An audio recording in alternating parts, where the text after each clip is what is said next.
Welcome to Culture Vine, podcast where we talk about culture, media, technology, and everything in between.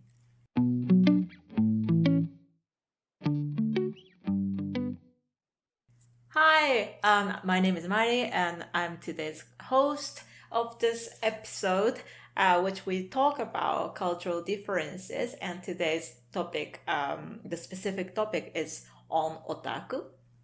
And otaku, for those of you might not know, it is a term to describe people who are enthusiastic about all things anime, basically.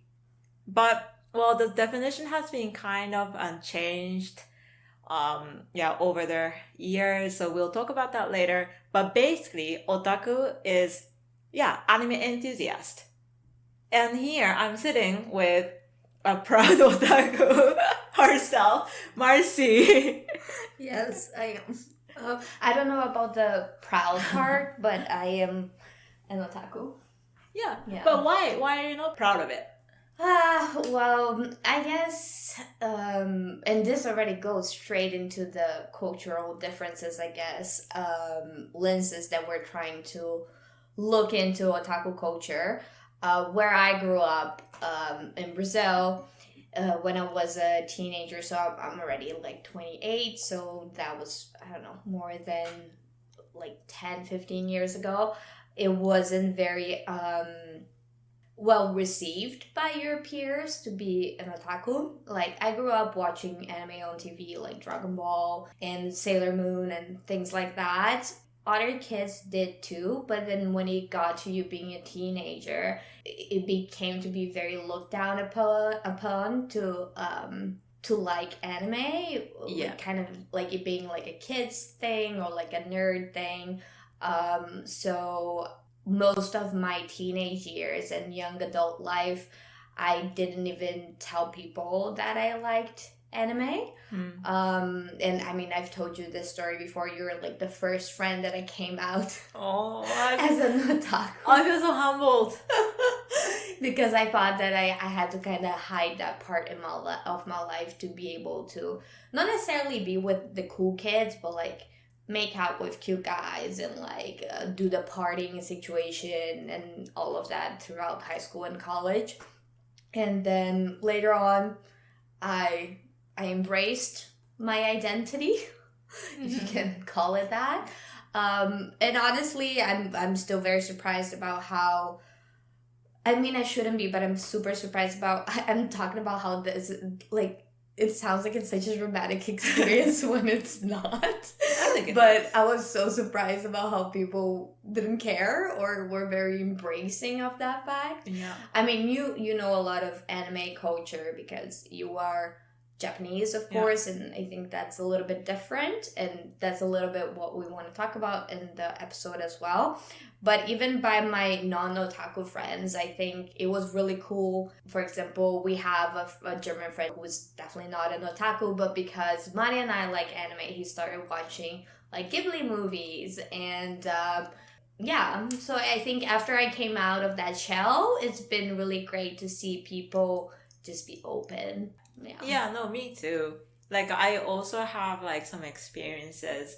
Like here, I was just listening to this lo-fi chill playlist. You know, everyone listens to it while you're writing a thesis or whatever. And that YouTube channel usually has this like really chill, cute Ghibli like visuals, right? The lo-fi girl, yes. Yes. And someone came up to me. Okay, I knew that person. My friend actually came up to me saying, "Oh, anime." Just by looking, yes, in the Netherlands, just by looking at the screen. And I was like, I was shocked. Yes. I was like, okay, first of all, this is not anime. Second of all, it's just a lo-fi playlist. It's just a lo-fi playlist that legit everyone listens to. And third, what is this reaction? I feel like some people are almost allergic to this idea of manga and anime, I feel. And I wonder why. I mean, I think, of course, there is a huge difference between, like, the West and, like, Asian countries, you know? Like, one thing that you told me once that I found very interesting was how in Japan it's very normal for people to watch anime, read some manga, and that does not necessarily make them an otaku. No. Because it's just something people do. Unless you're like really, really into it, then I guess you would be considered an otaku, Yeah, right? like if you know like some very, very niche stuff, then yeah, you're considered an otaku. But yeah, like as a kid growing up in Japan, it's just part of it. At 7 p.m., an anime is on air, and you watch it while you eat dinner, for example. It's just really part of the culture. Yeah, and I Yeah. guess because in the West maybe it's not, then it's like has this subculture kind of attached stigma to it. But I don't like the impression that I had growing up is like this loser connotation. You know, if you're an otaku, you're kind of like a loser. Yeah. And I think there is this difference between places, but also there's a generational difference. For sure. Like today, it's not as loser. No, today it's Quote, almost unquote. kind of cool. No? I don't know that many Gen Z kids, but But I feel like a lot of people have watched anime. yeah, it's definitely more mainstream. I think it's become, yeah, more mainstream and also accepted in a way. Like Yeah. it's normalized. Yeah, and I think that's also due to certain like shows that really went mainstream. You know, like I don't know, like Attack on Titan back in the day. I feel like a lot, or One Punch Man. One Punch Man. Like there were Tinder dates that I went to that like people would talk about One Punch Man, and I was like, Yeah. what is this alternative universe I'm living right now? Yeah, no, that's true. But yeah, like why do you think that people like just look down on it? Like you said, people think that it's weird, people think it's nerdy or childish. Yeah, I think those are, yeah, I agree.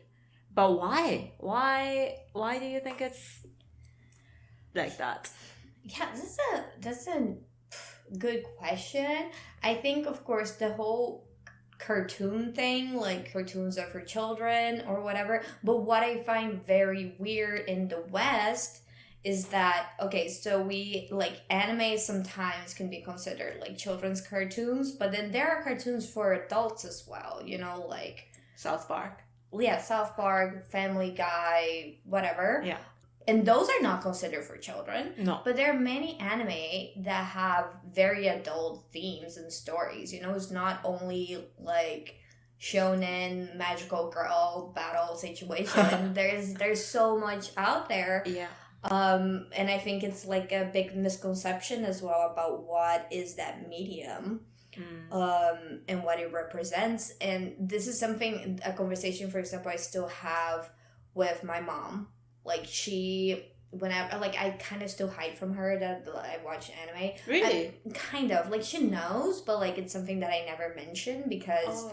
to her or my dad, because if I mention it, it's like, you're still watching those? Like, it's for kids. And I'm like, it's not for kids. Don't let a child watch Attack on Titan. That is going to be very traumatizing. It's going to be, yeah, damaging. Exactly. And I'm just like, it's not for kids, but they have that in their head so ingrained. Yeah. And I feel like maybe because it's something that is more traditional in Japan, like people don't have that conception of it being People for kids. No. I think people still have that. Really? Yeah. Like, of course, like being an otaku was not a cool thing before when I was a child. No? No. Because But the bar of entry to being an otaku was different. very different. Okay.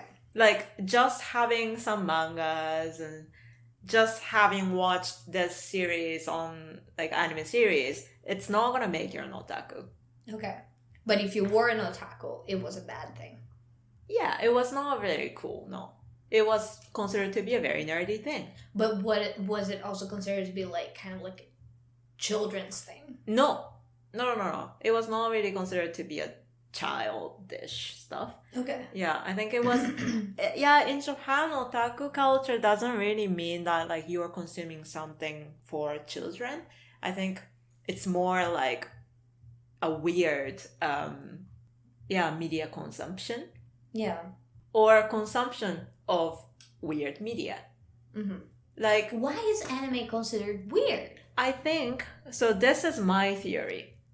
I think it's because a lot of people who like super niche stuff on anime or manga, they usually talk about their passion on like forums like Reddit, 4chan, or 2chan that we have, and there it used to, yeah, maybe not nowadays, but then people there use very weird languages.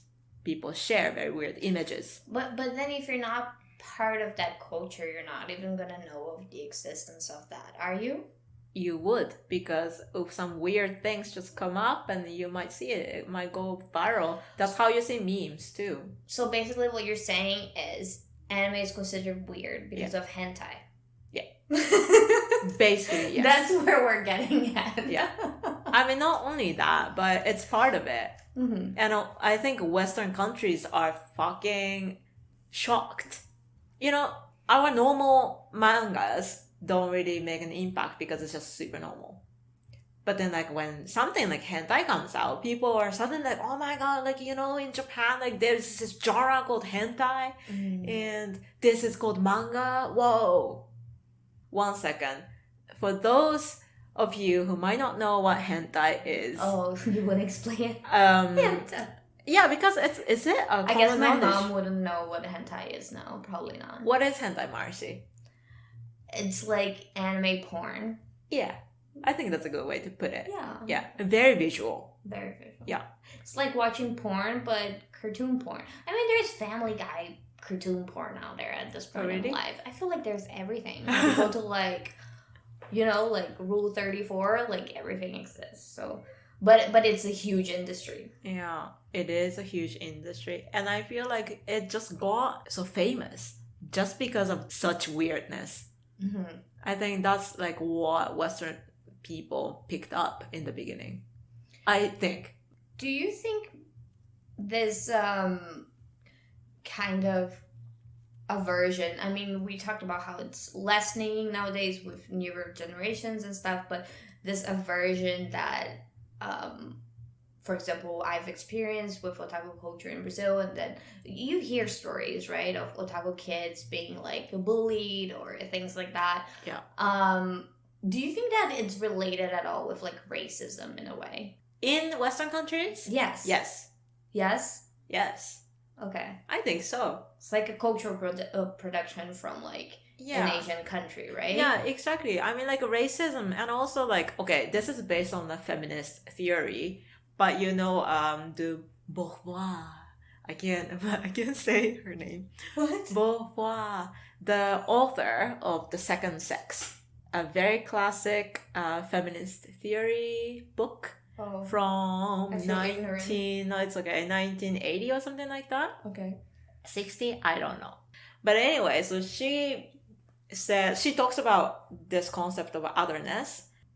Basically, man considered himself as like, okay, I am the subject, and other people who are women are an object, which is an other person, entity.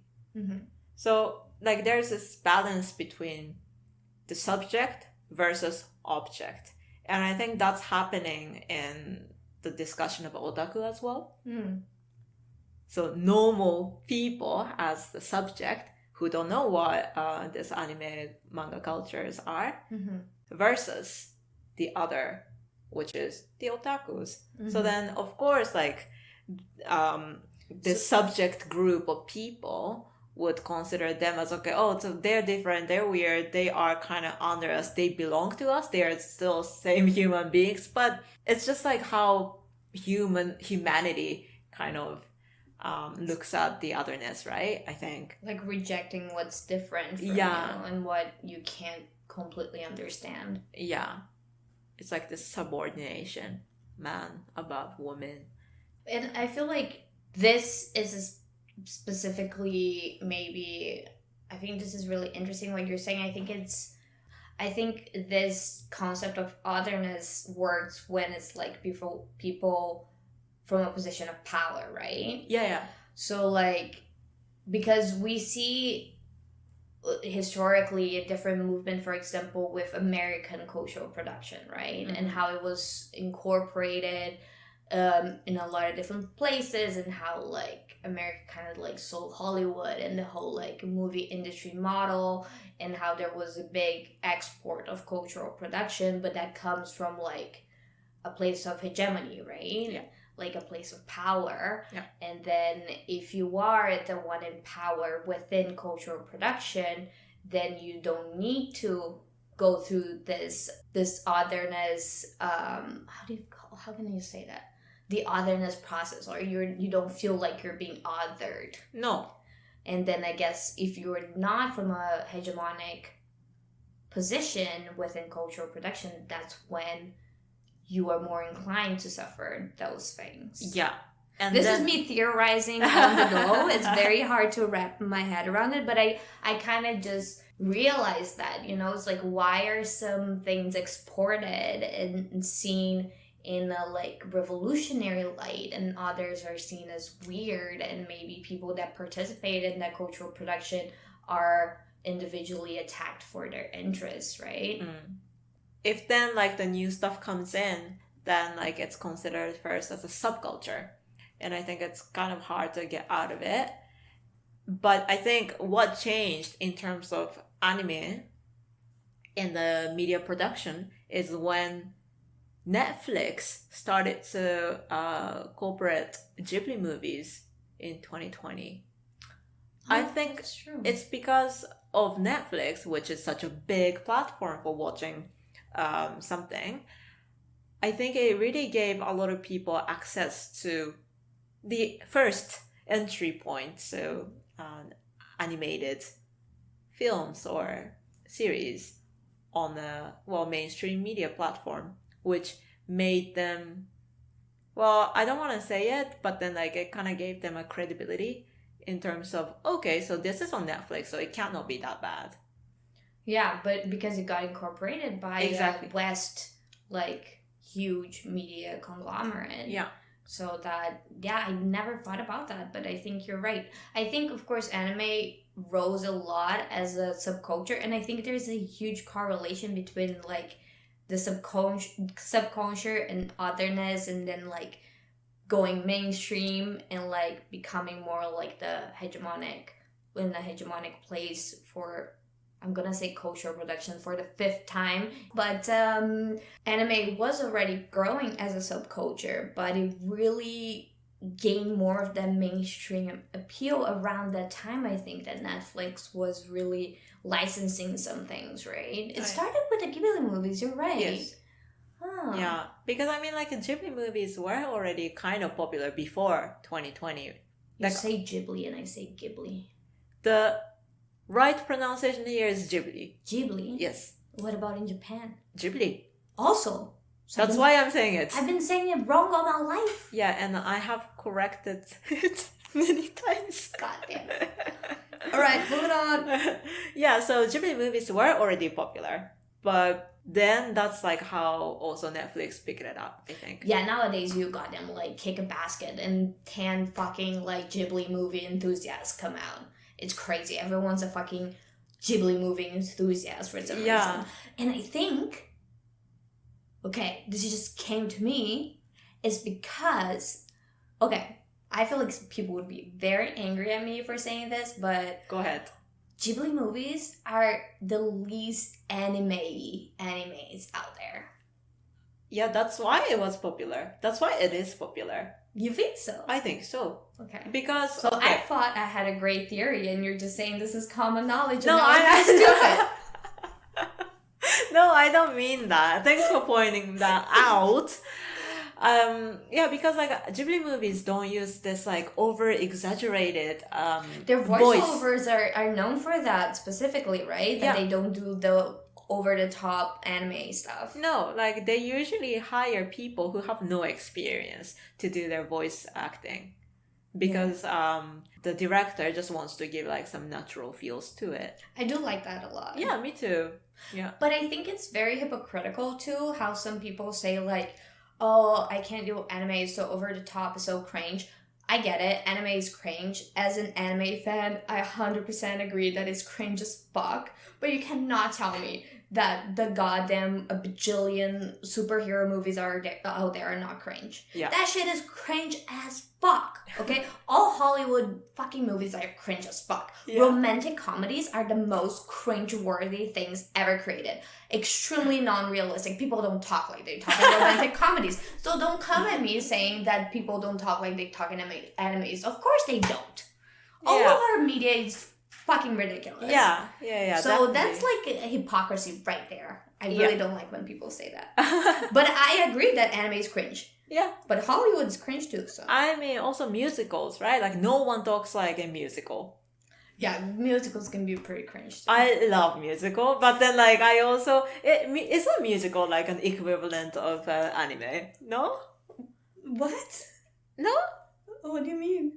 like the cringe level. Oh, I would say musicals are more cringy than anime. I don't know, musicals are hella cringe. Like, so cringe. Oh my god. Okay. I like a couple, but they are cringe. Like, come on, you start singing about, like, your love life? That's just, oh god. Yeah, exactly. It's so over the top. It's so over the top. It is. But then I think animes are being more and more accepted, I think. But then there are still, groups of people who consume media in such a way that makes it a subculture, which is weebs. That is like the far right of the anime community, in my opinion. So I Googled about this term, weebs. Because Mari didn't know about it. No, I didn't know How about do you not know about weebs, Mari? Yeah, no, because in Japan we don't use that word. Yeah, but you live in the goddamn Netherlands. Yeah, but then like I just don't. No, I didn't know about it. Oh god. So weebs have Oh my a god, wider Mari's gonna scope pull out of the definition, like the dictionary definition of weebs right now. Let's see what the dictionary says. Weebs have a wider scope of interest specifically related to Japanese culture. The word otaku is also more commonly used in Japan, whereas weeb is directly related to non-Japanese individuals. So I think that is kind of like a key concept, okay? Because one thing that you've talked about before is that otakus, in Japan at least, are not necessarily just anime obsessed people. No, but not anymore. You can be an otaku about sewing. Or Yeah, about swimming otaku. Exactly. So it's Film like otaku. something you're just really passionate about, right? Correct. They have that connotation, I guess. Exactly. Nowadays there. Weebs, I think this non-Japanese people is the key, but how I interpret weebs as well, and this is just honestly from people talking about it in TikTok videos. No, I've seen a Japanese guy talk about this. So the thing about weebs is that it's the problematic aspect of the weeb culture is the fetishism.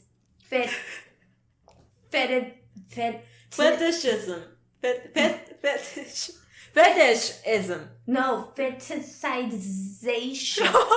I don't know. Let's ask Google. Fetishization. Google also sounds very weird. Coming back to what I was actually saying. Okay. So non-Japanese people fetishizing Japanese culture. So Yes. you understand? So it's not just like... I think there's a very difficult line to establish when you're a fan of a lot of things that a culture produces and when you're fetishizing that culture. And I think a lot of the times it comes from, and that's where weeb kind of, in my, from what I know, came from, in the sense of like people that are just very obsessed and not necessarily in a culturally sensitive and appropriate way. You know, like a very extreme, very, very extreme example would be people getting plastic surgeries done to look more Asian. Oh. But I would say weeb is more in the sense of like being overly obsessed Yeah. with the Japanese culture. Yeah. And anime culture, of course, as well. But in kind of like in an unhealthy way. Okay. And I think it's interesting that in the West, does it happen in Japan as well? This like, because I guess otakus were beaten down at some point, but then now it's more accepted, but there's still this like, I'm such a loser kind of humor to it. Yeah, you know, like yeah. I'm such a fucking weeb, ha ha ha, ha. Or oh my god, I like you see I mean you don't because you don't have TikTok, but you see those TikTok videos of like people being like, oh, I'm gonna be single forever because they have like a room full of like anime merchandise and stuff. But does that happen also in Japan? A little bit. A little bit. Yeah. Yeah. Definitely, but then I feel like people call themselves otaku more freely nowadays. In Japan? Yeah. Like they're not ashamed of being otaku. Do you think they would still get bullied? Yeah, I mean, like if you are consuming like so much. Would I get bullied? No, you would. In high school in Japan? No. Why not? I'm a huge fucking otaku. Are you though? I mean, I don't know. It depends on like how much you share with others. If I was honest. If you were like hardcore honest, I don't think you would be. I don't know. Like I feel like otaku nowadays are fine. Like okay. So this research institution in Japan did the survey in Japan to 10,000 people between the age of 16 and 60 or something. And apparently, right now, 1 in 5 people consider themselves an otaku. Wow. In Yes. Japan? In Japan. Do you think that number would be similar, like in Europe? Or America? Much less. Much less, you think? Yeah, I think so. Because I feel like people don't want to call themselves an otaku. Okay. So I think this is already like a bit of a, how do you say, development since early 2000 when being an otaku wasn't such a good thing. But now 1 in 5 is like 20% of the population. That's crazy. That's a lot. And then which means that people don't really care about this connotation around otaku anymore. Or it's changing. As much at least. Yeah. Yeah. Yeah, exactly. So, and then like they say that the expected number in 2030 will be 1 in 3 people would call themselves an otaku. What? So that's over. It's the rise of the fucking otakus, man. So it's gonna be almost a majority. That is insane. Yeah. But you know like why this is happening? This is also like what I read somewhere. That because otakus... Look at Mari with no reference. Otakus consume a lot. So then the government really focused on getting their consumerism ball going. So that's why like they really went hard on like selling anime stuff and manga stuff. So I think the government supports the otaku industry. I mean, maybe not the government, but in the industry, definitely. They noticed that these otakus spend a lot of money to consume and also to get... So you need to create a lot of otakus in the country. to get the economics going. But you see that a little bit in the West as well, I guess. Like, for example, Netflix had the whole documentary on, like, anime. Exactly. You know, like, come on. Did you watch that? No. I heard it was insufferable. Okay. But yeah, so I feel like the industries are looking at, like, otakus as, like, okay, these people use money. They will spend a shit ton of money on a fucking 20 centimeter figurine. So Yeah. it is true. So I think, yeah, because of people's acceptance over, you know, different cultures, but also more exposure to different cultures, but also the efforts of industry and maybe countries on getting these things more mainstream just made everything so much more accessible. And do you see any big differences still, at least in the culture, between Japan and Europe? What do you mean? Like, how the otaku culture actually functions. How the otaku culture actually functions? Yes, because in Japan, there's like this mecca, Akihabara.